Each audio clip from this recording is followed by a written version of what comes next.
ಈ ಹೋಟ್ಲಲ್ಲಿ ಬೆಳಗ್ಗೆನೆ ಸ್ಪೆಷಲ್ ಆಗಿ ನುಗ್ಗೆಕಾಯಿ ಚಿಕನ್ ಮಾಡ್ತಾರೆ. ಟೇಸ್ಟ್ ಸಖತ್ತಾಗಿರುತ್ತೆ. ನಾನು ತುಂಬಾ ಸರಿ ತಿಂದಿದ್ದೀನಿ. ಬಾ ಹೋಗೋಣ ಅಂತ ಬೆಳಗ್ಗೆನೆ ನಮ್ಮ ಫ್ರೆಂಡ್ ಬಿಲ್ಡಪ್ ಕೊಟ್ಬಿಟ್ಟು ಕರ್ಕೊಂಡು ಹೋದ.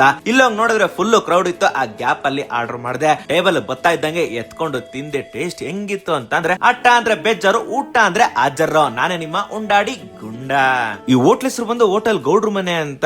ಇದಿರೋದ್ ಬಂದು ಮುದ್ದಿನಪಾಳ್ಯ ಸರ್ಕಲ್ ಹತ್ರ. ಹಾಗೆ ಇವ್ರದ್ದು ಇನ್ನೊಂದು ಬ್ರಾಂಚ್ ಇದೆ, ಅದಿರೋದ್ ಬಂದು ಹೊಯ್ಸಳ ಸರ್ಕಲ್ ಹತ್ರ. ಈ ಹೋಟ್ಲು 7 ಗಂಟೆಗೆ ಓಪನ್ ಆದ್ರೆ ರಾತ್ರಿ 11 ಗಂಟೆವರೆಗೂ ಓಪನ್ ಇರುತ್ತೆ. ಹಾಗೆ ಪ್ರತಿದಿನ ಇಲ್ಲಿ ಕಾಲ್ ಸೂಪು, ಮಲ್ಲಿಗೆ ಇಡ್ಲಿ, ದೋಸೆ ಹಾಗೂ ಒತ್ಸವಗೆ ಸಿಗುತ್ತೆ. ಇನ್ನ ಭಾನುವಾರ ಏನಾದ್ರು ಹೋದ್ರೆ ನಿಮ್ಗೆ ಸ್ಪೆಷಲ್ ಆಗಿ ಒಂದು ಐಟಮ್ ಅಂತೂ ಇದ್ದೇ ಇರುತ್ತೆ. ಹಾಗೆ ನೀವೇನಾದ್ರೂ ಹೋಗಿ 2 ಚಿಕನ್ ಬಿರಿಯಾನಿ ತಗೊಂಡ್ರೆ 1 ಚಿಕನ್ ಬಿರಿಯಾನಿನ ಫ್ರೀ ಆಗಿ ಕೊಡ್ತಾರೆ. ನಾನು ಮತ್ತೆ ನಮ್ಮ ಫ್ರೆಂಡ್ಸ್ ಇಲ್ಲಿ ಏನೇನ್ ತಗೊಂಡ್ವಿ ಅಂತ ಅಂದ್ರೆ ಬೆಳಗಿನ ಜಾವ ಹೋಗಿದ್ದಕ್ಕೆ ಫಸ್ಟ್ ಬಿಸಿ ಬಿಸಿ ಕಾಲ್ ಸೂಪ್ ತಗೊಂಡ್ವಿ. ಆಮೇಲೆ ಒತ್ಸವಗೆ ನಾಟಿ ಕೋಳಿ ಸಾಂಬಾರು, ದೋಸೆಗೆ ಕೈಮಾ ಗೊಜ್ಜು, ಇನ್ನ ಮಲ್ಲಿಗೆ ಇಡ್ಲಿಗೆ ಇವ್ರ ಹೋಟ್ಲು ಸ್ಪೆಷಲ್ ಆದ ನುಗ್ಗೆಕಾಯಿ ಚಿಕನ್.